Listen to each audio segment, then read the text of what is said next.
সামনে আমার অবজারভেশন 2026-27 পর্যন্ত একটা অর্থনৈতিক মন্দা চলতে পারে। বলবে কিছু কিছু লোক যে ভবিষ্যৎবাণী করতে যাওয়া, এটা ভবিষ্যৎবাণী নয়। আপনি বর্তমান সম্পর্কে খবর রাখেন না বলেই বর্তমানকে আপনার ভবিষ্যৎ মনে হচ্ছে। আমাদের অনারেবল মিনিস্টার যারা আছেন ওদেরকে জিজ্ঞাসা করেন, তাদেরকে জিজ্ঞাসা করেন, তারাও বলছেন যে 2023 সাল থেকে 26 সাল খাদ্য মন্দার মতো যান। দেখেন নাই, তারা এই কথা বলছেন কারণ তারা বুঝতে পারছেন ওয়ার্ল্ডের অবস্থা ভালো না। এখানে একটা সলিউশন বলছে, ইচ্ছা হলে আপনি গ্রহণ করতে পারেন, ইচ্ছা হলে নাও করতে পারেন। আমার তো চাপিয়ে দেওয়ার কোনো ক্ষমতা নাই। ফাযাক্কির ইন্নামা আনতা মুযাক্কির, আপনি শুধু উপদেশদাতা। লাস্তা আলাইহিম বিমুসাইতির, আপনি কারো প্রতি দারোগা নন। কি উপদেশ? এই যে জাকাত, যেটা জাকাত, আমাদের জাকাত যেটা আছে, এটাকে একটু বড় পরিসরে কালেক্ট করার চেষ্টা করতে হবে। করে যদি আমরা সুষ্ঠু বন্টন করতে পারি গরিবদের মাঝখানে, ইনশাআল্লাহ কেউ খাদ্য অভাবে মারা যাবে না ইনশাআল্লাহ। আল্লাহ পাক আমাদেরকে বোঝার তৌফিক দান। এর পাশাপাশি তারা যেটা বলেছেন, ইকোনমিক সেকশনের লিডার যারা আছে তারা যেটা বলছেন এটা ঠিক বলছেন। তারা বলছেন কৃষিভিত্তিক অর্থনীতির কথা বলছেন, এটার সাথে আমি 100% একমত। কারণ আল্লাহ পাকের কোরআন, এই কোরআনের মধ্যে বেশিরভাগ যে অর্থনীতির কথা এসেছে তা হচ্ছে কৃষিভিত্তিক অর্থনীতি। এটা কি জানেন? হয়তো জানেন না। কোরআনে যত ইকোনমিক সিস্টেমের কথা আসছে তার মধ্যে সবচেয়ে বেশি এসেছে কৃষিভিত্তিক অর্থনীতির কথা, তারপর ব্যবসা এবং যাকাত। অতএব তারা ঠিকই বলেছেন, দেশের যারা ইকোনমিক সেকশনে গবেষণা করছেন তারা ঠিক কথাই বলেছেন যে কৃষিভিত্তিক অর্থনীতি হচ্ছে আমাদের অর্থনৈতিক মন্দা দূর করার অন্যতম উপায়। ঠিক বলেছেন, আমি একমত। তো যাকাত যেটা কথা বলছিলাম, বাম দিকে যাকাত আসবে, তো যাকাত আমরা দিব তো ইনশাল্লাহ ভাই। যাদের শোনেন, বাংলাদেশে এমন অনেক শিল্পপতি আছে যাদের একজনের যাকাতের টাকা দিয়ে একটা গ্রাম চলতে পারে। আর যাকাতের টাকা কিন্তু শুধু এক বছরে আসবে না, প্রতি বছরেই ঘুরে ঘুরে আসবে। মনে করেন যে আপনাদের এলাকার মধ্যে অনেক বৃত্তশালী আছেন, আমি দোয়া করি মন থেকে আল্লাহ পাক বৃত্তশালীদের অন্তরটাকে নরম করে দিক এবং উসমান রাদিয়াল্লাহু আনহুর মতো দানশীল করে দিক। আমরা দোয়া করি, আমরা কারো খারাপ চাবো, সবার জন্য হেদায়েতের দোয়া করব। টাকা থাকতে তো সমস্যা নাই, কিন্তু টাকা থেকে যদি উসমান রাদিয়াল্লাহু আনহু হতে না পারলাম তাহলে সমস্যা। টাকা থাকতে কোনো সমস্যা নাই, ধন আপনাকে আল্লাহ দিতেই পারে। এই ধনটাকে উসমান গনি রাদিয়াল্লাহু আনহুর মতো আল্লাহর পথে বিতরণ করে দেন, ইনশাআল্লাহ আল্লাহ পাক আপনাকে জান্নাতুল ফেরদৌস দান করবেন। তো অনুরোধ থাকবে, দেখেন আপনারা যদি একটা এলাকার যাকাত কালেক্ট করতে পারেন, মনে করেন কথার কথা এখানে কিছু মেয়ে আছে যারা খারাপ পথে পা বাড়িয়েছে, আমার কথা বুঝতে পারছেন? আচ্ছা, এরকম পল্লী অনেক জায়গায় আছে না? এক বছরের যাকাতের টাকা দিয়ে সমস্ত যৌনপল্লীর মেয়েদেরকে কাজ দেওয়া সম্ভব, কর্মে আনা সম্ভব। ওদেরকে কাজের ব্যবস্থা করে দেন, ওরা কাজ করবে না ইনশাআল্লাহ। কোনো মেয়ে এই কাজ করতে চায় না, আমার মত। কোনো মেয়ে চায় না যে ইজ্জত বিক্রি করে খাবো, কোনো মেয়ে চাবে? কখনো চাবে না। ওকে আপনি ভালো কাজের ব্যবস্থা করে দেন, এই যাকাতের টাকা দিয়ে দেখবেন ইনশাআল্লাহ সে ওই খারাপ পথ ছেড়ে দিয়েছে। অনেক দেখবেন দরিদ্র মানুষ আছে যে পড়াশোনা করার কোনো সুযোগ নাই, টাকা পয়সা নাই, পড়াশোনা করতে চায় কিন্তু টাকা পয়সা নাই, দিনের জ্ঞান অর্জন করতে চায়, দেশকে কিছু দিতে চায়, টাকা নাই। তাকে আমরা হেল্প করতে পারি না? পারি। অনেক মানুষ আছে মাদক দ্রব্য বিক্রি করছে, তাকে বুঝান, দিনের হেদায়েত দেন, যে ভাই আমি তোমাকে আরো ভালো চাকরি দিব, ভালো ব্যবসা দিব, তুমি ছাড়বা কিনা? বলবো আমি ছেড়ে দেবো ইনশাআল্লাহ। বুঝালে ছেড়ে দেবে ইনশাআল্লাহ। এই যে মেগা প্রজেক্ট যেটা কথা বলি আমরা, আত্ম উন্নয়নমূলক বলেন, যুব উন্নয়নমূলক বলেন, বা কান্ট্রি ডেভেলপমেন্টের কথা বলেন, এখানে যাকাত একটা বড় শক্তি হতে পারে। তবে এটাকে সুষ্ঠুভাবে কালেক্ট করতে হবে এবং যাকাতের যে 8টা খাত আছে এই খাতগুলোকে সুষ্ঠুভাবে বন্টন করতে হবে। অমুসলিমদেরকেও যাকাত দেওয়া যায়, জানেন? অমুসলিম যদি কেউ থাকে, দরিদ্র, তাকেও যাকাত দিয়ে সহযোগিতা করা যায়। আমরা সহযোগিতা করি না বলেই তো ওই যে পশ্চিম থেকে লোকজন এসে সহযোগিতা করে খ্রিস্টান বানাচ্ছে এখন সবাইকে। আরো বাড়বে দিন দিন, দেখেন। আমরা তো সহযোগিতা করছি না। আপনার পাশে আপনার প্রতিবেশী না খেয়ে মারা যাচ্ছে, আপনি যাচ্ছেন না। এখন তো অন্য কেউ এসে যদি সাপোর্ট করে, ও তো তার দলেই ভিড়বে তখন, স্বাভাবিক। এটাই হচ্ছে এখন। আল্লাহ বোঝার তৌফিক দান করুক আমাদের। বাম দিকে মাইয়াতে থাকবে কি ভাই? যাকাত। তারপরে পায়ের দিকে চলে আসবে তার আত্মীয়তার সম্পর্ক রক্ষার ইবাদত, তার এই যে অন্যান্য দান সদকা, তার নফল আমল, তার তাসবিহ তাহলিল, তার কোরআন তেলাওয়াত ইত্যাদি পায়ের দিকে চলে আসবে। এখানে একটা হাদিস এসেছে, সূরাতুল মুলক যে ব্যক্তি রাতের বেলা তেলাওয়াত করবে, কোন সূরা ভাই? তাবারাকাল্লাযী বিয়াদিহিল মুলক ওয়া হুয়া আলা কুল্লি শাইইন কাদির। এই সূরা যে ব্যক্তি রাতের বেলা করে তেলাওয়াত করবে ইনশাআল্লাহ সূরা মুলক কবরে তার সাথে থাকবে এবং কবর আযাব থেকে সূরা মুলক তাকে বাঁচাবে ইনশাআল্লাহ। আমি বুঝাচ্ছি যে কি অবস্থাটা হবে। এবার দুজন ফেরেশতা মাথার দিক থেকে আসবেন, আসতে চাইবেন, সালাত বলবে এখান দিয়ে আসা যাবে না, এদিক দিয়ে আসা যাবে না। ডান দিক দিয়ে আসতে চাইবেন, এদিক দিয়ে আসা যাবে না। বাম দিক দিয়ে আসতে চাইবেন, যাকাত বলবে এদিক দিয়ে আসা যাবে না। পায়ের দিক দিয়ে আসতে চাইবেন, আমলগুলো বলবে এদিক দিয়ে আসা যাবে না। তখন যাই হোক তারা আসবেন। এটা তাদের এটা কথা কি? এটা কথাটা হচ্ছে যে সলাতের গুরুত্ব, মানে সে সলাত আদায় করেছে, সে আমার হক আদায় করেছে, আমি তার পক্ষে আছি, এটা পক্ষে বোঝাচ্ছে। রোজা বলবে আমি ওর পক্ষে আছি, তাকে আপনি কোনো শাস্তি দিবেন না, আমি তার পক্ষে আছি। আপনারা দুজন তাকে শাস্তি দিবেন না, আমি যাকাত তার পক্ষে আছি, এটা পক্ষে থাকার কথা। তারপরেও তারা আসবেন, চোখগুলো হবে নীল এবং কালো বর্ণ, নীলাপ চোখের কালো। মুনকার নাকি উঠে বসিয়ে দেওয়া হবে। এবার তিনটা প্রশ্ন। প্রথমে প্রশ্ন হচ্ছে কি, মান রব, তোমার রবকে? তখন মুমিন বান্দা বুক ফুলিয়ে বলবে রব্বি আল্লাহ, আমার রবকে আল্লাহ। পৃথিবীতে যে ব্যক্তি আল্লাহর সাথে শিরিক করে নাই, আল্লাহ তাওহীদের উপর থেকেছে এবং তার উপরে মৃত্যুবরণ করেছে, ইনশাআল্লাহ সে ব্যক্তি এর উত্তর নির্দ্বিধায় দিতে পারবে ইনশাআল্লাহ। আর দুনিয়াতে যে বা যারাই আল্লাহর সাথে শিরিক করবে, আল্লাহর সাথে শিরকের পাবে লিপ্ত হবে, ওই অবস্থায় মারা যাবে, তাওহীদের উপর থাকবে না, কোশ্চিনকালেও মান রব্বুক উত্তর দিতে পারবে না। তারপরে প্রশ্ন হয়ে যাবে মা দিনুক, তোমার দিন কি ছিল? মুমিন বান্দা উত্তর দিবে কি, দিন ইয়াল ইসলাম, আমার দিন ছিল ইসলাম। এখানে শুনে রাখেন, পৃথিবীতে যারা ইসলামকে পরিপূর্ণরূপে পালন করবে তারাই এই উত্তর দিতে পারবে ইনশাআল্লাহ। যারা ইসলামকে ঠাট্টা বিদ্রুপের হাসি তামাশার পাত্র বানিয়েছে, মন চাইলে কিছু করি, মন চাইলে কিছু করি না, সহজগুলো একটু আমল করি, বাকি কিছুর আমল ধারি না, হ্যাঁ নামাজ পড়ি, সুদ ছাড়তে পারি না, ঠিক আছে, বছর বছর ওমরা করি, এদিকে ঘুষ দুর্নীতি ছাড়তে পারি না, ইসলামকে ঠাট্টা তামাশার পাত্র বানিয়েছে, এরা কোশ্চিন কালে উত্তর দিতে পারবে না মা দিনুক। দিনে পরিপূর্ণরূপে ইসলামে প্রবেশ করতে বলেছেন আল্লাহ রাব্বুল আলামিন। যারা পরিপূর্ণরূপে ইসলামে প্রবেশ করবে এবং ইসলামের প্রতিটা মৌলিক বিধান মেনে চলবে, ইনশাআল্লাহ তারা এর উত্তর দিতে পারবে। এরপরে আসবে তৃতীয় প্রশ্ন। নবী সাল্লাল্লাহু আলাইহি ওয়াসাল্লামকে দেখানো হবে। যখন দেখানো হবে তখন সূর্য যখন ডুবে যায়, যে দৃশ্যটা আমরা দেখতে পারি না, ওই দৃশ্যটা ভেসে উঠবে এবং মুমিন বান্দা অস্থির হয়ে যাবে, বলবে আমাকে ছেড়ে দাও, আমি নামাজ পড়বো। সুবহানাল্লাহ। তার কারণ তার কাছে মনে হবে যে আসরের ওয়াক্ত হয়ে গেছে, আসরের ওয়াক্ত হয়ে গেছে, আসরের ওয়াক্ত চলে যাচ্ছে, আমাকে নামাজ পড়তে হবে। চিন্তা করেছেন? ওই যে একটা হাদিস আছে না, যে 7 শ্রেণীর মানুষকে আল্লাহ রাব্বুল আলামিন আরশের ছায়া দিবেন। তার মধ্যে এক শ্রেণীর মানুষকে যার অন্তর মসজিদের সাথে ঝুলে থাকে, তার মন মসজিদের সাথে ঝুলে ছিল, এই সূর্য ডুবে গেল বলে আমাকে ছেড়ে দাও, আমি নামাজ পড়তে যাও। তখন ফেরেশতারা বলবেন তোমাকে নামাজ পড়তে দেয়া হবে, তবে তার আগে তুমি এর উত্তর দাও। কি উত্তর? এই ব্যক্তির দিকে তাকাও। তখন নবী সাল্লাল্লাহু আলাইহি ওয়াসাল্লামকে দেখানো হবে, সাল্লাল্লাহু আলাইহি ওয়াসাল্লাম দরুদ পড়বেন। বলা হবে যে এই ব্যক্তির সম্পর্কে তোমার কি ধারণা? মান হাযা রাজুলু বুইসা ফীকুম, এই ব্যক্তি কে, যাকে তোমাদের কাছে পাঠানো হয়েছিল? মুমিন ব্যক্তি নির্দ্বিধায় বলে দিবে যে তিনি হচ্ছেন আমার নবী মুহাম্মদুর রাসূলুল্লাহ সাল্লাল্লাহু আলাইহি ওয়াসাল্লাম। দেখুন, পৃথিবীতে যে বা যারাই নবী সাল্লাল্লাহু আলাইহি ওয়াসাল্লামের সুন্নতের উপর আমল করবে, ইনশাআল্লাহ সে তার উত্তর দিতে পারবে। দুনিয়াতে যারা নবীর সুন্নতের 5 পয়সা পরোয়া করছে না, তার আদর্শের 5 পয়সা দাম দিচ্ছে না, তারা কোশ্চিন কালে উত্তর দিতে পারবে না। নাম হতে পারে আব্দুর রহমান, আব্দুর রহিম, নবীর সুন্নতের ধার ধারে না, তারা উত্তর দিতে পারবে না। নবীর সুন্নতের গুরুত্ব কত গভীর, এটা আমাদেরকে এখান থেকে বুঝতে হবে। তাই প্রিয় যুবক ভাইরা, মুসলিম ভাইরা, আমাদের জীবনটাকে নবীর আদর্শ এবং সুন্নতে ঢেলে সাজাতে হবে। সকাল থেকে সন্ধ্যা পর্যন্ত প্রতিটা কাজ করবো কার তরিকায়? রাসূলের তরিকায়। নামাজ পড়বো তার তরিকায়, রোজা, সিয়াম, হজ, জাকাত, আমল, মুআমালাত, আখলাক সব কার তরিকায়? নবী সাল্লাল্লাহু আলাইহি ওয়াসাল্লামের তরিকা অনুযায়ী ইনশাআল্লাহ। আল্লাহ পাক তৌফিক এনায়েত করুন, আমিন।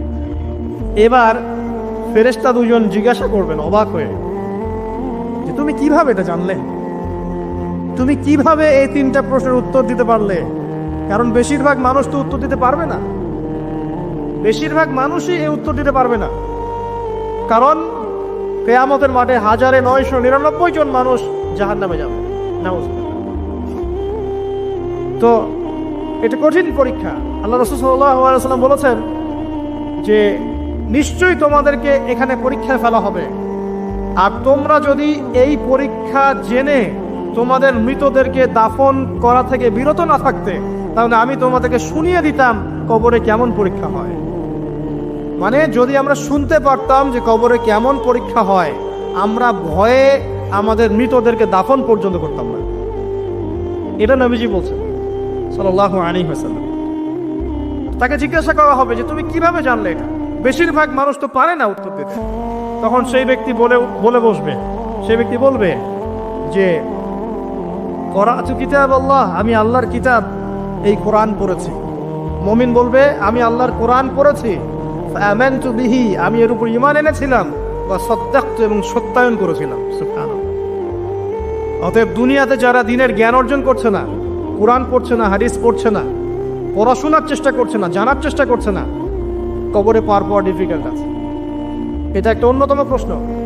আমরা কিন্তু মনে করি 3টা প্রশ্ন হচ্ছে, আসলে প্রশ্ন হচ্ছে কয়টা? 4টা। 3টার পরে আরো একটা এক্সট্রা। কিভাবে জানলে? তো উত্তর দিচ্ছে আমি আল্লাহর কিতাব পড়েছি, ঈমান এনেছি, সত্যায়ন করেছি। সুবহানাল্লাহ।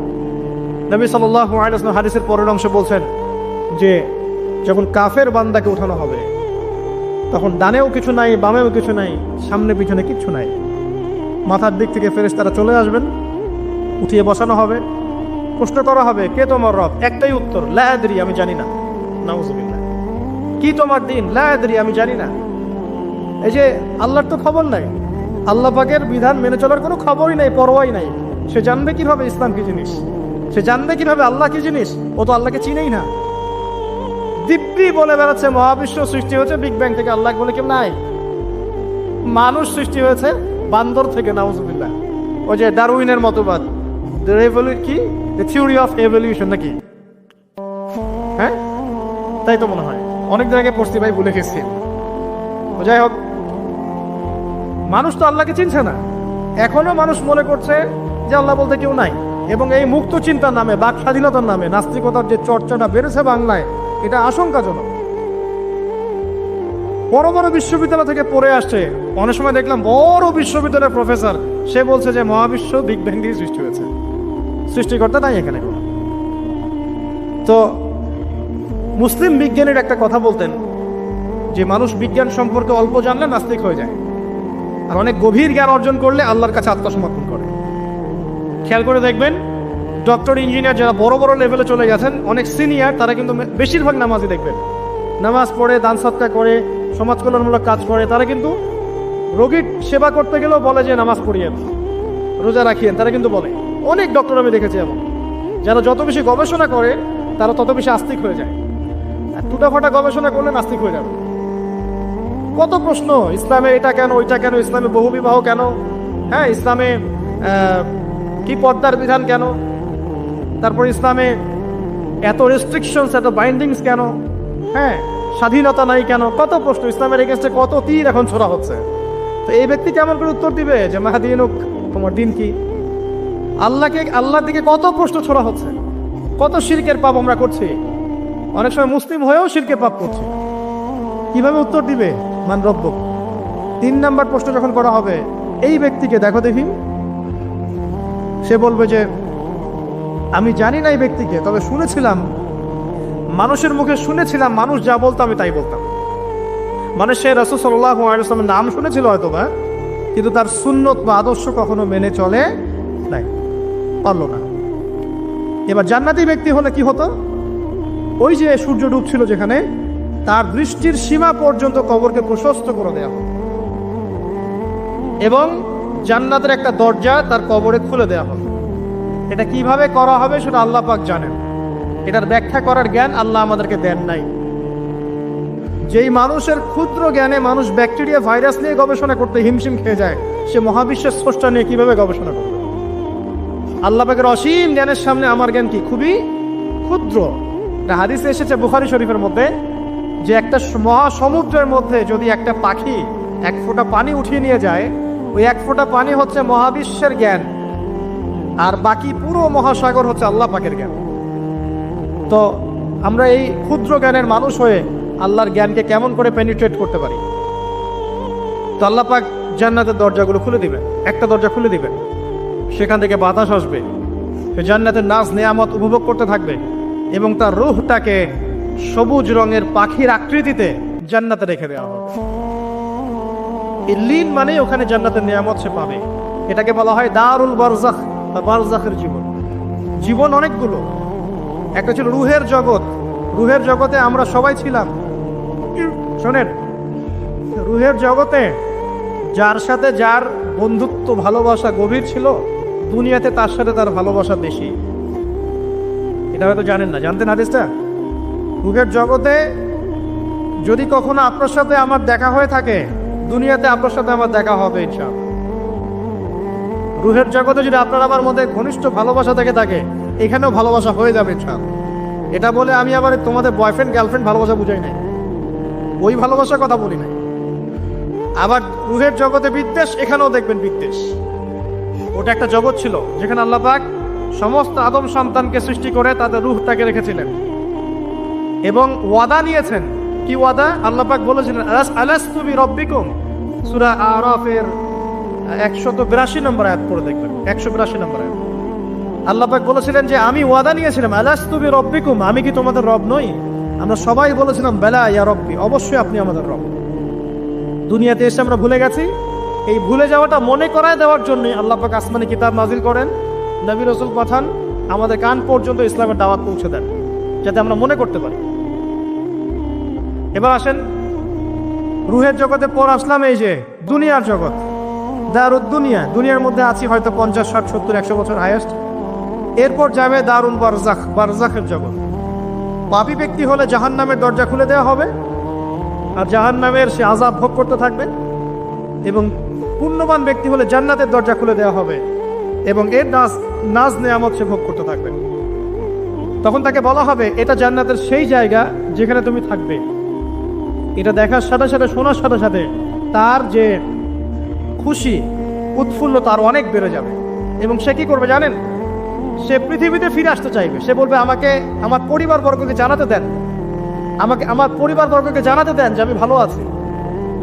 তখন ফেরেশতারা তাকে বলবেন যে এটা সম্ভব না, তোমার এবং তাদের মাঝে দারুল বারজাখ আছে, তুমি এটা ভেদ করে যেতে পারবে না। তখন তার আত্মাটাকে ইল্লিনে দেওয়া হবে, একটা সবুজ পাখির আকৃতিতে জান্নাতে ঘুরে বেড়াবে ইনশাআল্লাহ।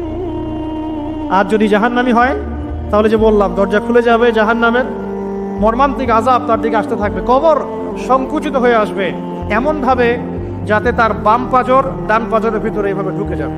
নাউযুবিল্লাহ। এই আযাব চলতে থাকবে ইলা ইয়াউমি ইউবআসুন, পুনরুত্থানের দিন পর্যন্ত। এখন এই যে হাদিসটা আপনারা শুনলেন, এই হাদিসটা ব্যক্তি কেন্দ্রিক নয় কি? এখানে তিনটা বিষয় আপনাকে ফোকাস করতে হবে আমাদের। এক, তাওহীদ, আল্লাহ পাকের তাওহীদ। দুই, রিসালাত, রাসূলুল্লাহ সাল্লাল্লাহু আলাইহি ওয়াসাল্লামের রিসালাত। এবং আখিরাত, পরকাল। এই তিনটা বিষয় খুব স্বল্প কথায় বলছি। দেখুন, তাওহীদ কি? আল্লাহ পাকের একত্ববাদ।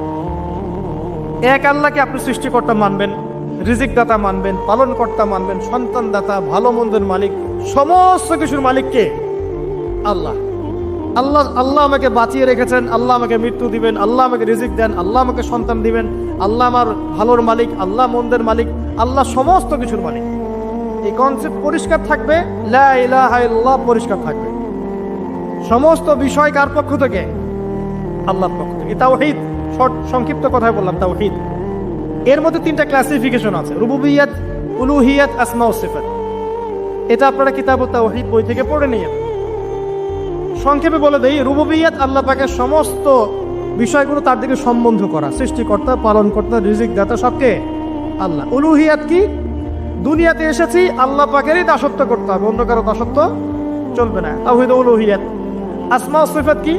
আসমা সিফাত মানে হচ্ছে আল্লাহ পাকের নাম গুণাবলীগুলো আছে। আল্লাহ পাক রহমান, আল্লাহ পাক রহিম, আল্লাহ পাক রাজ্জাক, হ্যাঁ, আল্লাহ পাক গফুর, আল্লাহ পাক শরীদুল ইকাব। সমস্ত গুণাবলী কার? আল্লাহ। এই হলো আসমা সিফাত। আল্লাহ পাক যেমন, আল্লাহ পাক তেমন, আল্লাহ পাক নিজের মতো, কারোর সাথে তুলনীয় নন। আল্লাহু আহাদ, একক। আল্লাহুস সামাদ, তিনি অমুখাপেক্ষী। লাম ইয়ালিদ ওয়া লাম ইউলাদ, তিনি জন্ম দেননি, জন্মিতও নন, ওয়ালাম ইয়াকুল লাহু কুফুয়ান আহাদ, তার সমতুল্য আর কিছুই নাই। আল্লাহ থেকে সবকিছু হয়, এটাই হলো তাওহীদ। এখন এর অপোজিশন কি? শিরক। তাওহীদের বিরুদ্ধে গেলে কি হয়ে যাবে? শিরক। কেউ যদি মনে করে যে আল্লাহ ছাড়া কেউ আমাকে জীবন দিতে পারে, আল্লাহ ছাড়া কেউ আমাকে মারতে পারে, আল্লাহ ছাড়া কেউ আমাকে রিজিক দিতে পারে, অথবা আল্লাহ ছাড়া কেউ সন্তান দিতে পারে, আল্লাহ ছাড়া অন্য কারো কাছে কেউ যদি দোয়া করে, আল্লাহ ছাড়া অন্য কারো জন্য নজর মানত করে, আল্লাহ ছাড়া অন্য কারো নামে কসম খায়, আল্লাহর হালালকে হারাম করে দেয়, আল্লাহর হারামকে হালাল করে নেয়, ঠিক আছে? আল্লাহ থেকে শুভ অশুভ আসে না, শুভ আল্লাহর পক্ষ থেকে আসে, অশুভ শয়তানের পক্ষ থেকে আসে, এমনও যদি কেউ মনে করে, শুভ অশুভ দুটোই আল্লাহর পক্ষ থেকে আসে, কিন্তু কেউ যদি মনে করে না শুভগুলো আল্লাহর পক্ষ থেকে, অশুভগুলো শয়তানের পক্ষ থেকে, এমনও যদি মনে করে, শিরক হয়ে যাবে। মুসলিমরা চলাফেরা, মুসলিমরা আল্লাহ ছাড়া অন্য কারো কাছে চাচ্ছে, মুসলিমরা অনেকে কবরে সেজদা করছে, মুসলিমরা অনেকেই মৃত মানুষের কাছে দোয়া করছে, হাতে বালা পরে আছেন, খোলেন না। কেন খোলেন না? ভয়ে যদি আপনার ক্ষতি হয়, শিরক। মুসলিমরা দেখবেন আগুনের সামনে মাথা নত করছে, মুসলিমরা এখন মেডিটেশন করে, ধ্যান করে, মুসলিমরা জিনকে তাবে করতেছে, অনেক সময় দেখা যায় মুসলিমরা জাদু করতেছে, জাদুবিদ্যা, কুফরি কালাম করছে না? করছে, সবই শিরক, সবই শিরক। মুসলিমরা দেখবেন আল্লাহর হালাল যেগুলো আছে এগুলোকে হারাম করে ফেলছে, আবার অনেক সময় আল্লাহর হারামগুলোকে হালাল করে নিচ্ছে। সুদ কি ভাই? এখানে ফরজ, হালাল করে নেওয়া হয়েছে। মদ কি? তোমাদের কাছে তো ওয়াজিব, না খাইলে ঘুম হয় না। তো এই যে আল্লাহ হারামগুলোকে কি করছি আমরা? হালাল করে ফেলি, এটাও শিরক, কুফরি একটা। তো এক কথায় তাওহীদের উপর যারা থাকবে মান রব্বুক উত্তর দিতে পারবে ইনশাআল্লাহ। যারা শিরক করে ফেলবে ওই অবস্থায় মারা যাবে, মান রব্বুক উত্তর দিতে পারবে না। আমার কথা কি বোঝা যাচ্ছে? আমি সহজ করার চেষ্টা করছি কিন্তু হয়তো পারছি না, এটা আমার ব্যর্থতা। এক কথায় যদি আমরা কবরের প্রথম প্রশ্নের উত্তর দিতে চাই তাহলে আমাদেরকে অবশ্যই তাওহীদের উপর থাকতে হবে, শিরকে যাওয়া যাবে না। প্রিয় ভাইরা, শিরকের পাপ থেকে আজকে তওবা করে ফেলবেন। আল্লাহ জেনে না জেনে জীবনে যত শিরক করেছে আল্লাহ মাফ করুন, আমিন। এবং আগামী দিনগুলোতে শিরকের পাপে লিপ্ত হয় না। প্রিয় ভাইরা, যদি আপনার আমল নামায় আসমান জমিন সমানও পাপ থাকে, শিরকের পাপটুকু না থাকে, আল্লাহ পাক আপনার পুরো পাপ মাফ করতে পারবে ইনশাআল্লাহ। আল্লাহ পাক বলেছেন মেরাজের রাতে নবী সাল্লাল্লাহু আলাইহি ওয়াসাল্লামকে আরশে আজিমের কাছে উঠিয়ে নিয়ে আল্লাহ পাক 3টা ওহী করেছেন। কয়টা ওহী? একটা ছিল 5 ওয়াক্ত নামাজ, ঠিক আছে? 2 নম্বর হচ্ছে সূরা বাকারার শেষের 3টা আয়াত। 3 নম্বর একটা ওয়াদা, একটা প্রতিশ্রুতি। সেটা কি? এ মুহাম্মদ সাল্লাল্লাহু আলাইহি ওয়াসাল্লাম, তোমার উম্মতের মধ্যে কেউ যদি আসমান জমিন সমান পাপ নিয়ে আমার সামনে হাজির হয় কিন্তু আমার সাথে কাউকে শরীক না করে, শিরক না করে, তাহলে আমি আল্লাহ তার সামনে আসমান জমিন সমান ক্ষমা নিয়ে হাজির হব, মানে মাফ করে দেওয়া হবে ইনশাআল্লাহ। অতএব শিরকের পাপে যায় না, ইনশাআল্লাহ জান্নাতে যাওয়া যাবে। যে ব্যক্তি মন থেকে একবার লা ইলাহা ইল্লাল্লাহ পড়েছে, সমস্ত বিষয় আল্লাহর দিকে সুপর্দ করে, তার অন্যান্য অনেক পাপ থাকতে পারে, আল্লাহ পাক চাইলে সব পাপ মাফ করতে পারে। অতএব মান রব্বুক উত্তর দিতে চাইলে শিরকের পাপে যাওয়া যাবে? যাবে না। আধুনিক শিরকের মধ্যে সবচেয়ে ভয়ঙ্করটা হচ্ছে এটা যে আমরা আল্লাহর হালালকে হারাম করে নিচ্ছি, হারামকে আবার হালাল করে ফেলছি। এখানে যায় না। সব কিছু আল্লাহ থেকে আসে, দোয়া আল্লাহর জন্য করবেন, নামাজ আল্লাহর জন্য, সবকিছু ইবাদত আল্লাহর জন্য, দিনী ইলম অর্জন আল্লাহর জন্য। প্রতিটা কাজের করার আগে নিয়াত ফিক্স করবেন, কেন করব? পরকালীন স্বার্থ থাকলে করব, না হলে করব না। কেন তুমি টিকটকে যাবা না? কারণ পরকালীন কোনো স্বার্থ নাই। কেন তুমি ফ্রি মিক্সিং অ্যাফেয়ার্সে যাবা না? কারণ পরকালীন কোনো স্বার্থ নাই। কেন মদ খাবা না? পরকালীন কোনো স্বার্থ নাই। কেন মিউজিকে যাচ্ছ না? কারণ পরকালীন কোনো স্বার্থ নাই। কেন তুমি এই যে সুদ খাবা না? কারণ পরকালীন কোনো স্বার্থ নাই। যে কাজে পরকালীন কোনো স্বার্থ নাই সে কাজে কোনো মুমিন মুসলিম নাই। কেন নামাজ পড়বো? কারণ পরকালীন স্বার্থ আছে। কেন ওযা রাখবো? পরকালীন স্বার্থ আছে। কেন আমি হালাল বিয়ে করব, হারাম জেনায় যাব না? পরকালের স্বার্থ আছে। কেন আমি যাকাত দিব, ব্যবসা করব, সুদ খাবো না? কারণ পরকালের স্বার্থ আছে। কেন ইসলামের দাওয়াত দিব? পরকালের স্বার্থ আছে। কেন হাদিস প্রচার করব? কারণ পরকালের স্বার্থ আছে। ইসলামের জন্য সবর করব কেন? পরকালের স্বার্থ আছে। পরকালের স্বার্থ যেখানে, মুসলিম সেখানে। পরকালীন স্বার্থ নাই, আমরা নাই। প্রত্যেকটা কাজ করার আগে নিয়াতটা ফিক্স করতে হবে, পরকালের কোনো স্বার্থ আছে? যদি বলে হ্যাঁ আছে, তাহলে করবে। স্বার্থ নাই, আমি নাই। কোন ফুজুল কি বাত বা ফাহেসা কোনো কাজ, এসব কাজে আমরা নাই, বিকজ এগুলোতে কোনো পরকালীন স্বার্থ নাই। ব্যাস, আমাদের জীবনের প্রতিটা মোমেন্ট, প্রতিটা সেকেন্ড আল্লাহর দেয়া দান। আমি নিজের ইচ্ছা মতো এটাকে অপব্যয় করতে পারি না। হ্যাঁ, আপনি মিউজিক শুনতে চান, আপনি সং পছন্দ করেন, আপনি নাশিদ শোনেন, ইসলামিক নাশিদ শোনেন, ওখানে আপনার ইমান একটু দীপ্ত হবে, পরকালীন স্বার্থ আছে। আপনি নিজের যৌন চাহিদাকে দমন করতে পারছেন না, হালালভাবে বিয়ে করে নেন। বিয়ে করার পর আপনি যত ইচ্ছা স্ত্রীকে মহব্বত করেন, প্রত্যেকটা মহব্বতে নেকি পাবেন। এমনকি স্ত্রীর দিকে নেক নজরে তাকাবেন, তাতেও নাকি। তার মুখে খাবার তুলে দেবেন, তাতেও নাকি। তার হাত ধরে হাঁটবেন, তাতেও নাকি। তাকে নিয়ে রাত্রে চাঁদ দেখবেন, তাতেও নাকি। আপনি আপনার নিয়তটাকে চেঞ্জ করেন, কাজের ডাইরেকশন চেঞ্জ করেন। পরকালের স্বার্থ থাকলে করবো, না হলে করবো না। আপনি পছন্দ করেন ঘুরে বেড়াতে, আল্লাহর দিনের দায়ী হয়ে ঘুরে বেড়ান না, সমস্যা কি? আল্লাহর জমিন ঘুরে দেখেন, এইসব অবান্তর কাজে লিপ্ত না থাকে আল্লাহ পাকের নিদর্শনগুলো ঘুরে দেখেন, আপনার ইমান বাড়বে ইনশাআল্লাহ। আপনার সংস্কৃতি ভালো লাগে, ইসলামিক সংস্কৃতি মেনে চলেন। আপনি কবিতা লিখতে ভালোবাসেন, ইসলামিক কোনো কবিতা লেখেন। আপনি উপন্যাস পড়তে ভালোবাসেন, ইসলামিক কোনো উপন্যাস পড়েন। আমি বলছি না এগুলোর বাইরে কোনো পড়াশোনা করা যাবে না, এমনটা আমি কিন্তু বলছি না। আমি বলছি আপনি আপনার পুরো কাজটাকে আগে ফিক্স করবেন পরকালের কোনো স্বার্থ আছে কি নাই।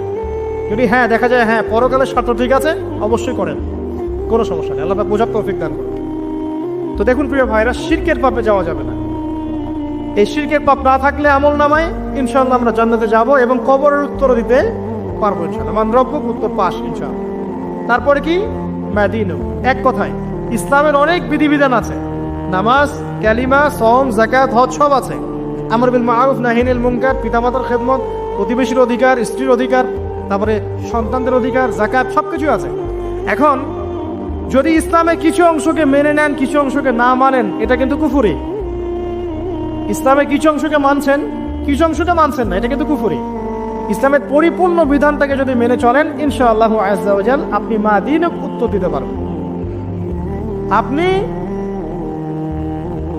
আমল করতে পারেন না পারেন, মনে করেন আপনি আমল করতে পারছেন না, কিন্তু আপনি আকীদা পোষণ করছেন যে হ্যাঁ ইসলামে যা আছে আমি সবকিছু মেনে চলি, কিন্তু হয়তো আমল করতে গিয়ে আমি পারছি না। আমি হয়তো নামাজ 5 ওয়াক্ত পড়তে হয়, আমি জানি, আমি মানি, কিন্তু আমার মাঝে মাঝে মিস হচ্ছে, মাঝে মাঝে আমি জামাত মিস করে ফেলছি। আপনি মানেন যে সওম রাখতে হয়, মাঝে মাঝে আপনার সওম মিস হয়ে যাচ্ছে, কিন্তু আপনি বিশ্বাস করেন যে হ্যাঁ আপনি সওম রাখতে হয়, আপনার আকীদা ঠিক আছে। আসলে বাস্তবতা এমন নয়। যারা কোরআন আমরা টুকটাক পড়তে জানি, তাদের মধ্যে কত পার্সেন্ট কোরআনের অর্থ বোঝে? এই আল্লাহ পাকের কিতাব আমার হাতে আছে, এই কিতাবের অর্থ কতজন বোঝে? এটা একটা চ্যালেঞ্জ। যারা কোরআন পড়তে জানি আমরা, তাদের প্রতি চ্যালেঞ্জ, দেখেন তাদের মধ্যে কত পার্সেন্ট মানুষ কোরআনের অর্থ বলতে পারবে। আর অর্থটা যে জানা জরুরি, এই বিষয়টাও আমরা এখন জনগণকে বোঝাতে ব্যর্থ হচ্ছি। কোরআনের অর্থটা যে বোঝাটা জরুরি, এটা বোঝাতেও ব্যর্থ হচ্ছে। কারণ আমরা সবাই প্রত্যেক হরফে 10 নেকি পেতে চাই।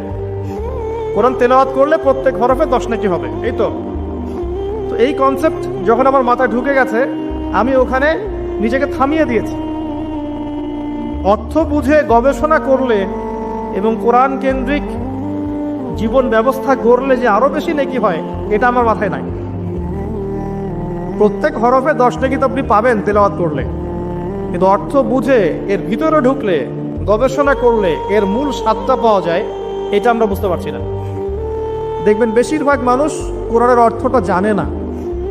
আবার আমরা যারা টুকটাক ভাঙাচোরা অর্থ জানি, তারা আবার দেখবেন কোরআনের সমস্ত আদেশ মেনে চলতে পারছি না এবং কোরআনের সমস্ত নিষেধও বর্জন করতে পারছি না।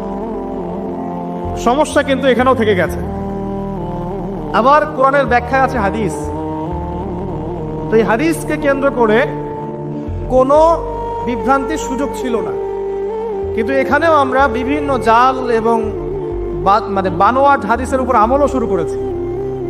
হাদিসের নামে এমন অনেক কিছুই চলছে সমাজে যেগুলোর সাথে হাদিসের কোনো সম্পর্ক নাই। আমি বলতে চাচ্ছি যে হাদিসের নামে আবার সমাজে এমন অনেক আমল চালু আছে যেগুলোর সাথে আবার হাদিসের কোনো সম্পর্ক নেই। তো দেখুন, ধর্মের মতো সমস্যা থেকে গেছে। আবার আমরা সবাই মুসলিম, আমাদের সবার ইউনাইটেড থাকার কথা। মুসলিম একটা জাতি, তাদের আল্লাহ একজন, রাসূল একজন, কিবলা এক, তাদের সবার মধ্যে একটা ইউনিটির কথা ছিল। কিন্তু আমরা ধর্মতাত্ত্বিকভাবে এবং পলিটিক্যালি আমরা বিভিন্ন দলে বিভক্ত এবং আপসের মধ্যে মিল মহব্বত কম। বাইরে হয়তো আমরা বলি যে আমি একজন ধর্মতাত্ত্বিক দলের সদস্য, সে আরেকটা ধর্মতাত্ত্বিক সংগঠনের সদস্য, সে আরেকটা মানহাজ ফলো করে, সে আরেক জামায়াতের, সে আরেক তরিকার ইত্যাদি। আমরা সবাই এক, যদি আমরা বাইরে এই কথাটা বলি, কিন্তু অন্তর থেকে কিন্তু আমাদের এই বিষয়টা আসছে না। যদি আসতো, যদি আমরা ভিতর থেকেই ঐক্যবদ্ধ হতে পারতাম, তাহলে উম্মার আজকে এই অবস্থা হতো না। তো দেখুন, ধর্মকেন্দ্রিক অনেক প্রবলেম থেকে গেছে এখন। আবার আল্লাহ রাসূল সাল্লাল্লাহু আলাইহি ওয়াসাল্লাম হাদিসের মধ্যে এবং আল্লাহ পাক কোরআনের মধ্যে ধর্ম নিয়ে বাড়াবাড়ি করতে নিষেধ করেছে। ধর্ম নিয়ে বাড়াবাড়ি করো না, তোমরা নিজেরা ধর্ম পালন করো। তা আমরা নিজের ধর্ম যতটা না পালন করি, অন্যের ধর্মের দিকে আঙ্গুলটা তার চেয়ে বেশি তুলি। আমরা আগে নিজের রিলিজনটাকে ঠিক মতো পালন করি, দেখবেন সমাজ ঠিকই পরিবর্তন হয়ে গেছে ইনশাআল্লাহ। তো আমি একটা ধর্ম পালন করি বলে অন্য ধর্মের মানুষের প্রতি বিদ্বেষ পোষণ করতে হবে বা তাদের উপর ঘৃণার মনোভাব প্রকাশ করতে হবে, এটা আল্লাহ পাক শেখান নাই, তার রাসূল শেখান নাই। আল্লাহ এবং তার রাসূল কি শিখিয়েছেন? ইসলামের সত্য বিষয়টাকে আপনি সবার সামনে উপস্থাপন করবেন। যার ইচ্ছা হবে সে কবুল করবে, যার ইচ্ছা হবে সে অস্বীকার করবে। যার যার কবরের শেষে যাবে, যার যার হিসেব শেষে দিবে। চাপিয়ে দেওয়ার সিস্টেমটা ইসলামের মধ্যে নাই। এখন আসেন, পরিবারের আপনাকে ফেতনা কিছু বললাম। অর্থনীতির জীবনে যাবেন, ব্যবসা বাণিজ্যের মধ্যে যান, দেখেন বেশিরভাগ কালোবাজারি করছে, সিন্ডিকেট করছে, মজুদদার মাপে কম দিচ্ছে, জনগণকে ঠকাচ্ছে, করছে না? ইকোনমিক্যাল ফেতনা। তারপরে আপনি আরো দেখবেন ইকোনমিক সেক্টরে রিবা ভর্তি, সুদ। রিবা মানে কি? সুদ, রিবা দিয়ে ভর্তি। ঘুষ ছাড়া কাজ হচ্ছে না, ঠিক আছে? অন্যের সম্পদ আত্মসাৎ না করলে আমাদের পেটের ভাত হজম হচ্ছে না। ওই যে দুর্নীতি বলেন, ঘুষ বলেন, রিবা বা সুদ বলেন, হ্যাঁ, তারপরে কালো বাজারি বলেন, কালো টাকা সাদা করার টেন্ডেন্সি বলেন, পাচার বলেন, সবগুলো অর্থনৈতিক ফিতনা। এগুলো হচ্ছে কি? অর্থনৈতিক ফিতনা। আর বিশ্বের ফিতনা তো পরে, ওটা তো বলার অপেক্ষা রাখে না। মানে বিশ্বের সবচেয়ে বড় ফিতনা ছিল দ্বিতীয় বিশ্বযুদ্ধ। তার আগে একটা হয়েছে প্রথম বিশ্বযুদ্ধ, যেখানে প্রায় কয়েক কোটি মানুষ মারা গেছে, আর সেকেন্ড ওয়ার্ল্ড ওয়ারে আরো বেশি মানুষ মারা গেছে। তো এখন বিশ্বকে ঠেলে দেওয়া হচ্ছে একটা থার্ড ওয়ার্ল্ড ওয়ারের দিকে। মানে যে কোনো সময় একটা তৃতীয় বিশ্বযুদ্ধের আশঙ্কা করছেন এখনকার যারা মিলিটারি অ্যাফেয়ার্স নিয়ে পড়াশোনা করেন, ওয়ার্ল্ড অ্যাফেয়ার্স নিয়ে পড়াশোনা করেন, তারা এগুলো বলতে পারবেন ভালো। বিশ্বকে একটা খাদ্য মন্দার দিকে ঠেলে দেওয়া হচ্ছে, বিশ্বকে একটা দুর্ভিক্ষের দিকে ঠেলে দেওয়া হচ্ছে। এবং মহামারীর মধ্য দিয়ে অলরেডি কিন্তু আমাদের বিভিন্ন দেশের ইকোনমিক অবস্থা ভালো না। তার উপরে খাদ্য সংকট, তার উপরে যে বৈশ্বিক যুদ্ধগুলো, আমদানি রপ্তানি বন্ধ হয়ে যাচ্ছে, তেল গ্যাসের দাম বেড়ে যাচ্ছে, জনগণ হাহাকার করছে। এই পলিটিক্যাল গ্লোবাল অ্যাফেয়ার্সের ফিতনা এগুলো। তা আপনাকে এই জন্যই প্রথমে একটা কথা বললাম যে ফিতনাময় একটা পরিবেশে একজন মুমিন যার অন্তর্দৃষ্টি আছে, যে কোরআন এবং সুন্নাহ দিয়ে এই বিশ্বের এই রহস্যগুলো উদ্ঘাটন করতে পারে, সে ভালো থাকতে পারে না। তার মনটা সবসময় কিন্তু মানে ব্যাকুল থাকবে যে কিভাবে এইসব সমস্যা থেকে নিজে উত্তরণের পথ খুঁজতে পারি, আর আমার পরিবারকে বাঁচাতে পারি, আর আমার জনগণকে বাঁচাতে পারি। আর যদি আপনি আত্মকেন্দ্রিক হন, স্বার্থপর হন, তাহলে নিজের চটকায় তেল দিবেন, নিজে ভালো থাকলেই বাপের নাম। তো দেখুন, এই জামানার কথাই নবীজি বলছেন সাল্লাল্লাহু আলাইহি ওয়াসাল্লাম, তোমাদের সামনে এমন একটা যুগ আসছে, নবীজি বলছেন জামানা সবরিন, কঠিন জামানা। যে জামানায় ঈমান নিয়ে চলাটা হবে হাতের মধ্যে আগুন নিয়ে চলার মতো। নবীজি বলছেন ওই সময়ে সাহাবী জিজ্ঞাসা করছেন, ইয়া রাসূলুল্লাহ, আমি ওই সময়ে কি করব? ওই সময় আমি কি করব? আমাকে কি পরামর্শ দিচ্ছেন? নবী সাল্লাল্লাহু আলাইহি ওয়াসাল্লাম বলছেন, হে আমর ইবনে আস, তুমি ওই সময় বাড়িতে অবস্থান করো, বাসায় থাকো, বিনা প্রয়োজনে বাড়ির বাইরে এসো না। ওই সময় তুমি নিজের পাপের জন্য আল্লাহর কাছে ক্রন্দন করতে থাকো, বিনা প্রয়োজনে বাড়ির থেকে বের হয়েও না। আর মানুষের সাথে এত বেশি মেলামেশা করো না, নিজে তোমার আমল তোমার গুনাহ নিয়ে ব্যস্ত থাকো, তোমার পাপের জন্য আল্লাহর কাছে কান্নাকাটি করো, ইনশাল্লাহ তুমি নাজাত পেয়ে যাবে। এটা একটা অপশন। ফিতনাময় পরিবেশে আপনি কিভাবে বাঁচবেন এটা একটা অপশন। আরেকটা হাদিসে কি নবী সাল্লাল্লাহু আলাইহি ওয়াসাল্লাম বলছেন যে যখন এমন ফিতনাময় পরিবেশ আসবে তখন যদি তোমরা এই আমর বিল মারুফ নাহি আনিল মুনকার, সৎ কাজের আদেশ অসৎ কাজের নিষেধ, আমার সুন্নতের উপর অটল থাকতে পারো, তাহলে তোমরা 50 জন শহীদের নেকি পাবে। সাহাবায়ে কেরাম বলছেন, ইয়া রাসূলুল্লাহ আমিনহুম আও মিন্না, তাদের মধ্যে 50 জন নাকি আমাদের মধ্যে 50 জন শহীদ? নবী করিম সাল্লাল্লাহু আলাইহি ওয়াসাল্লাম বলছেন, বাল মিনকুম, বরং তোমাদের মধ্যে 50 জন শহীদ। এটা অপশন নম্বর 2। এক কি বললাম, আপনি নিজেকে নিয়ে ব্যস্ত থাকেন, বাসায় থাকেন, বিনা প্রয়োজনে বাড়ির থেকে বের হবেন না, মানুষের সাথে কম মেলামেশা করেন এবং নিজের পাপের জন্য আল্লাহর কাছে কান্নাকাটি করেন, নিজের আমল নামা নিয়ে ব্যস্ত থাকেন, ইনশাআল্লাহ নাজাত পাবেন। 2 নাম্বার, যদি আপনার কাছে আরো বেশি যোগ্যতা থাকে এবং আপনি আরো বেশি সাহসী হন এবং আপনি উম্মার দেশের জনগণের কল্যাণ কামনা করেন, তাহলে অন্যদেরকেও এই ফিতনাময় পরিবেশে টিকে থাকার ফর্মুলা বলে দেন। এখানে সবর করেন, আমর বিল মারুফ নাহি আনিল মুনকারের কাজ করেন, আল্লাহ পাক আপনাকে ইনশাআল্লাহ 50 জন শহীদ সাহাবী নেকি দিবেন। আরো অপশন আছে। কি অপশন? ওই যে আসহাবুল কাহফ কি করেছিল, একটা ফিতনাময় পরিবেশ থেকে নিজেরা আস্তে করে সরে গিয়েছে। যখন আপনি পরিবেশকে পরিবর্তন করতে আর পারছেন না, দাওয়াত দিয়েও কোনো কাজ হচ্ছে না, মানুষ কথাও শুনছে না, জুলুম নির্যাতন বাড়তেই আছে, টিকে থাকা মুশকিল, তখন তাদের হিসেবের দায়িত্ব আল্লাহর উপর ছেড়ে দেন, আপনি ওখান থেকে ডিসকানেক্টেড হয়ে যান। এটা একটা অপশন। এই অপশন বেছে নিয়েছিল ইব্রাহিম আলাইহিস সালাম, তার বাবাকে বুঝিয়েছেন, কাজ হয়নি, চলে গেছেন। এই অপশন বেছে নিয়েছিল আসহাবুল কাহফ, সবাইকে বোঝাচ্ছে কাজ হচ্ছে না, তার রাস্তায় করে চলে গিয়ে গুহার মধ্যে রাত কাটানো শুরু করেছে।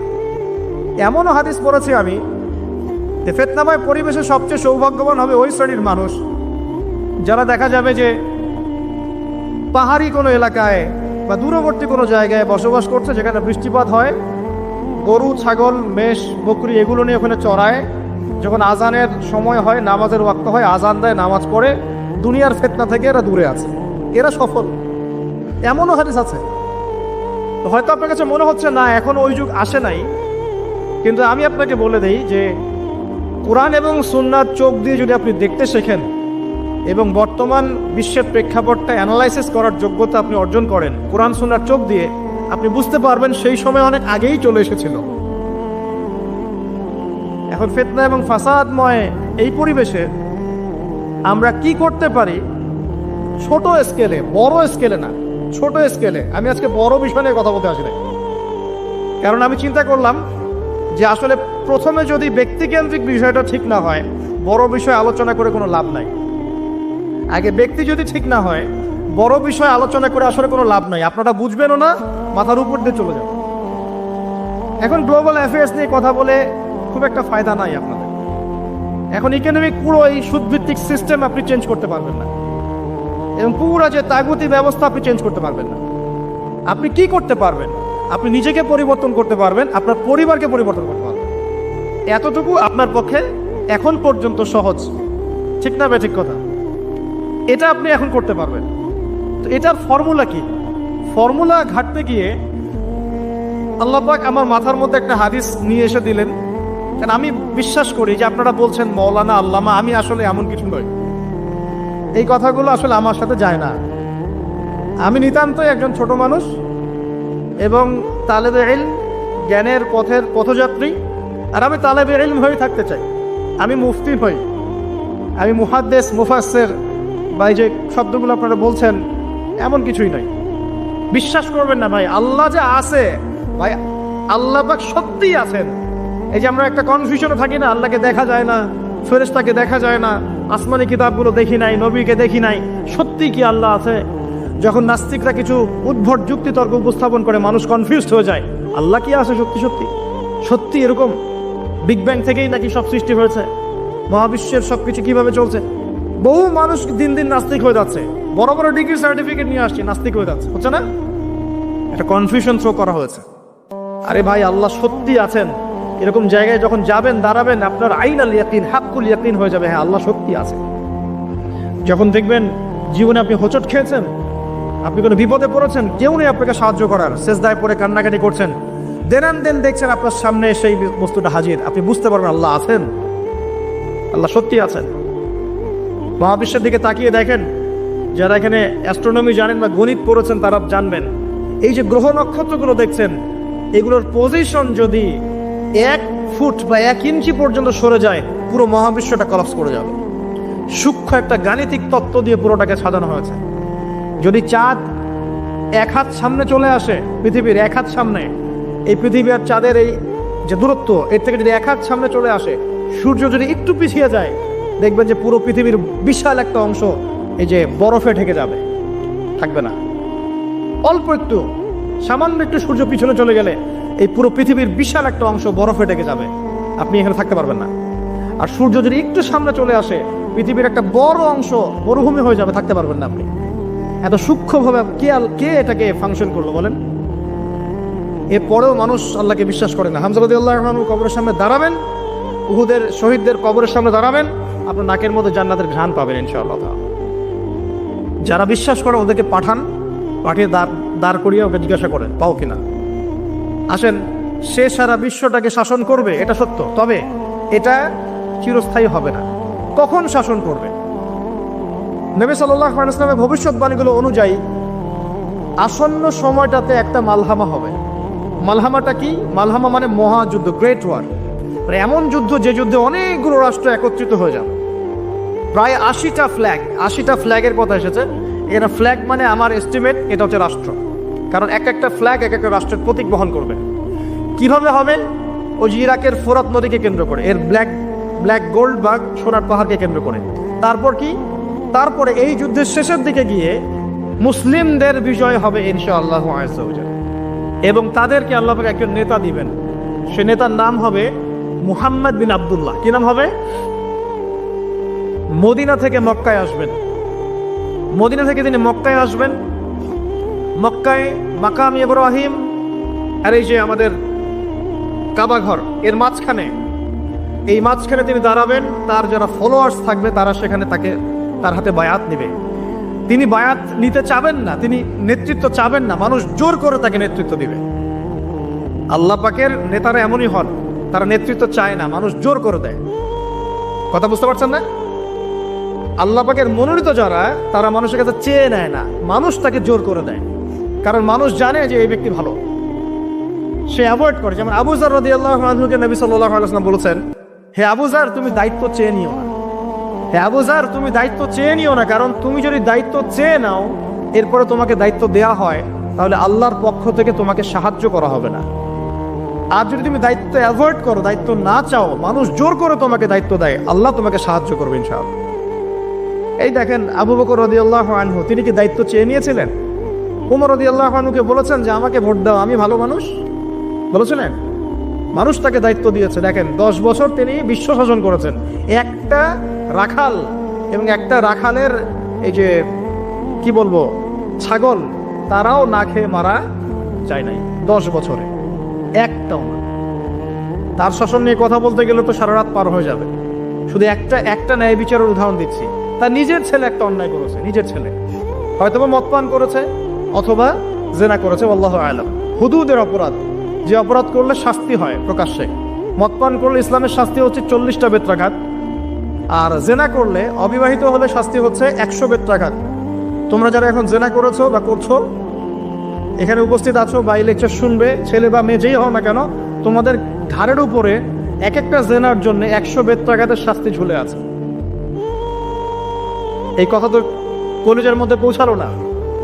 একবার জেনা করেছো, তোমার কাঁধের উপরে 100 বেত্রাঘাতের শাস্তি ঝুলে আছে এখনো, এবং 1 বছরের নির্বাসন তোমার জন্য ঝুলে আছে।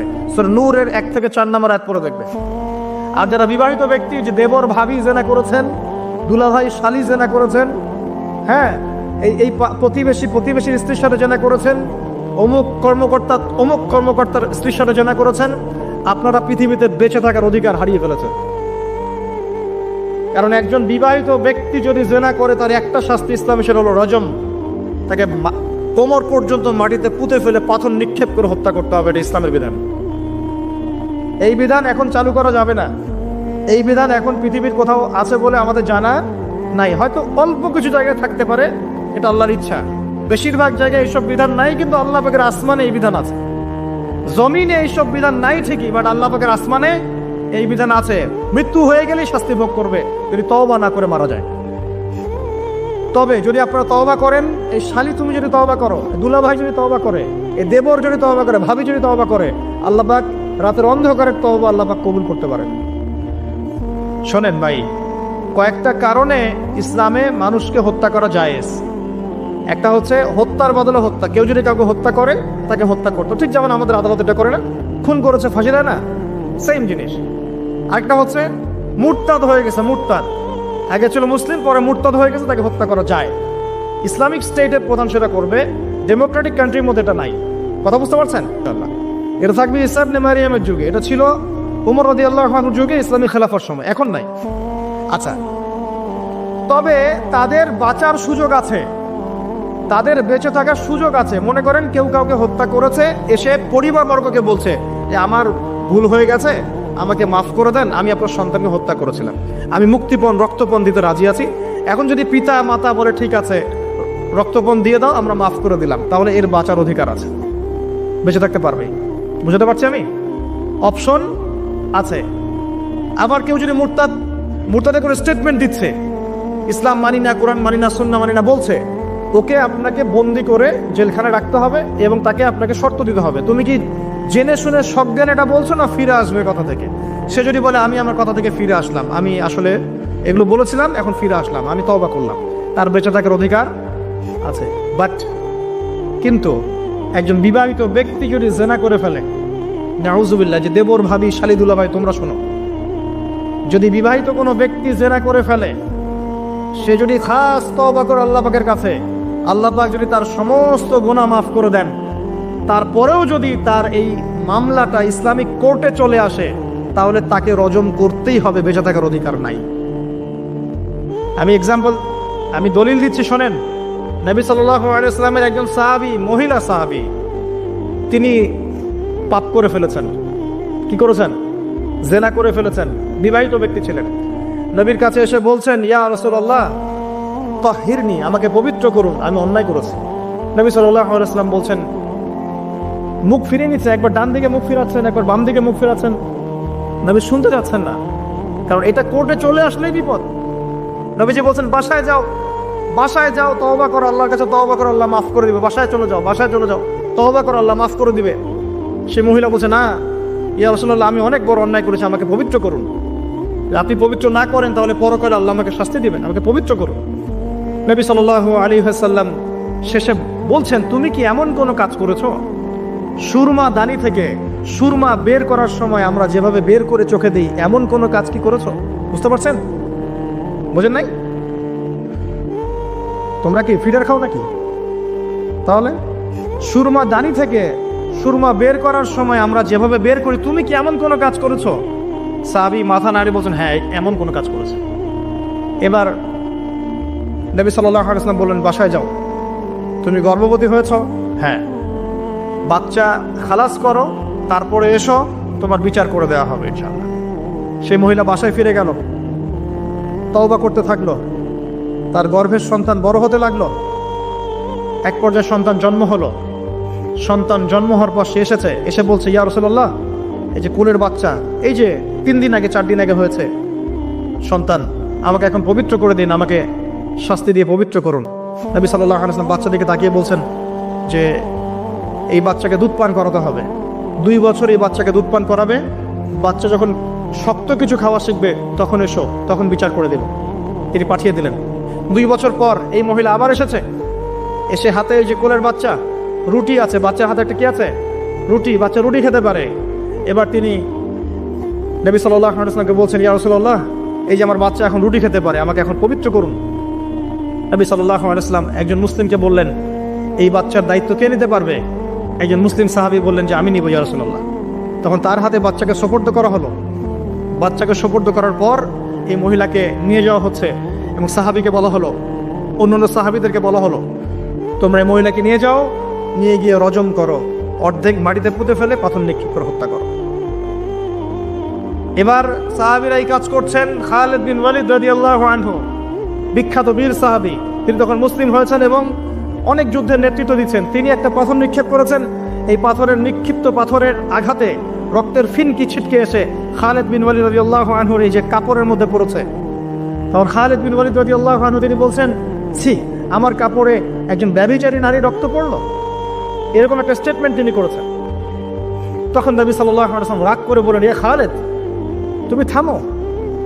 তুমি জানো এই মহিলা অন্যায় করার পর এমন তওবা আল্লাহর কাছে করেছে, এত বেশি তওবা সে আল্লাহর কাছে করেছে, এত বেশি তওবা আল্লাহর কাছে করেছে বিগত এই সময়গুলোতে, এই তওবা যদি পুরো মদিনাবাসীর মধ্যে ভাগ করে দেওয়া হয় তবুও কম হবে। এবং সেই মহিলা এখন জান্নাতে আছে, জান্নাতে নদীতে সাঁতার কাটছে। ইনশাআল্লাহ। আমি বুঝাতে পারলাম কিনা, এই মহিলাকে আল্লাহ পাক মাফ করে দিয়েছেন, তিনি জান্নাতে আছেন ঠিকই, দুনিয়াতে তার বিচার নবীজি করেছেন তারপরেও। আমি কি বুঝাতে পারলাম যে বিবাহিত ব্যক্তি ব্যভিচার করলে কিরকম শাস্তি হবে? এরপরেও যারা এখন ওই জেনার অপরাধে লিপ্ত আছেন, অবিবাহিত হন আর বিবাহিত হন, আল্লাহর ওয়াস্তে আজকে গভীর রাত্রে গিয়ে তওবা করবেন, রাত্রেবেলা ওযু করবেন, জায়নামাজে দাঁড়াবেন। তোমরা কি মনে করো যে গার্লফ্রেন্ডকে নিয়ে হোটেলে রাত কাটানোই জানা? তুমি যে তার হাত ধরে ঘুরছো এটাও জানা, তুমি তার সাথে কফি খাচ্ছ এটাও জানা করছো, তুমি নোট এক্সচেঞ্জ করতে গিয়ে ওর সাথে যে প্রেমের লেটার্স এই করছো এটা জানা করছো, রাত্রেবেলা রাত জেগে কথা বলছো জানা করছো, তুমি ওর দিকে খারাপ নজরে তাকাচ্ছ জানা করছো, তুমি ওর সাথে যা যা করছো সবই জানা হচ্ছে। আর আমরা তো এখন এটাকে ফ্যাশন মনে করি। আমরা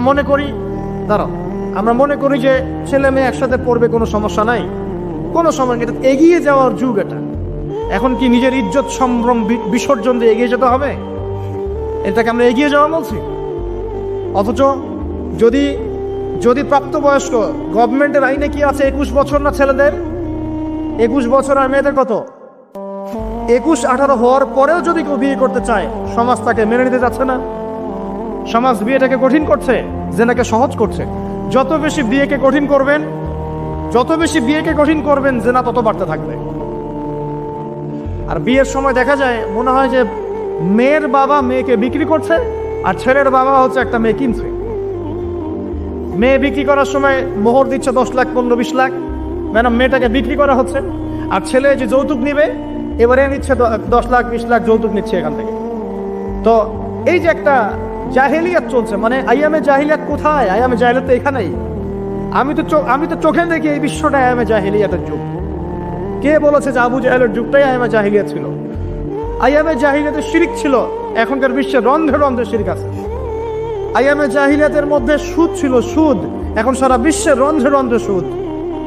আইয়ামে জাহিলিয়াতে মাদক ছিল, মাদক, এখনকার দেখেন যে বর্ডার এলাকা না, এগুলা দেখবেন বর্ডার এলাকায় মাদক দিয়ে ভর্তি। শুধু এখানকার সমস্যা না, যে কোনো জায়গার বর্ডারেই সমস্যা। মাদক দ্রব্য খাচ্ছে মুসলিমরাই, সে জানে না একবার মাদক দ্রব্য সেবন করলে 40 দিন নামাজ কবুল হয় না।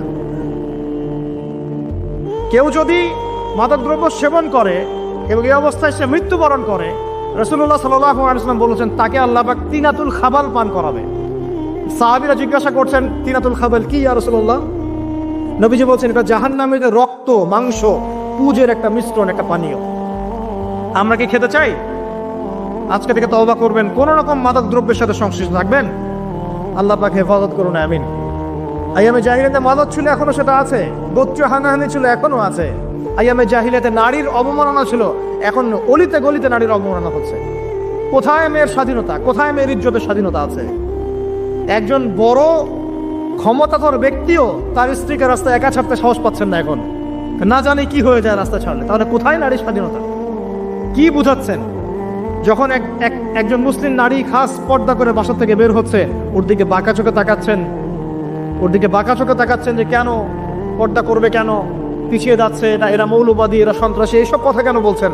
আপনার আমার মা বোন যদি খাস পর্দায় থাকে, ওদের ইজ্জত আব্রু সুরক্ষিত থাকবে ইনশাআল্লাহ তাআলা। হ্যাঁ, আমরা এটা বিশ্বাস করি যে আল্লাহ রাব্বুল আলামিন যে বিধানটা দিয়েছেন এর মধ্যে চূড়ান্ত কামিয়াবি আছে, এর বাইরে কোনো কামিয়াবি নাই।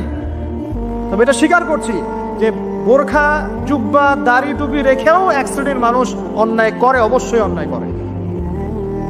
কিছু মানুষের অন্যায়ের কারণে পুরো ইসলামকে কলুষিত করতে হবে কেন? আমি স্বীকার করছি যে বোরখা পরেও কিছু মানুষ খারাপ কাজ করে। আমি স্বীকার করছি দাড়ি টুপি পাগড়ি জুব্বা নিয়েও মানুষ খারাপ কাজ করে না?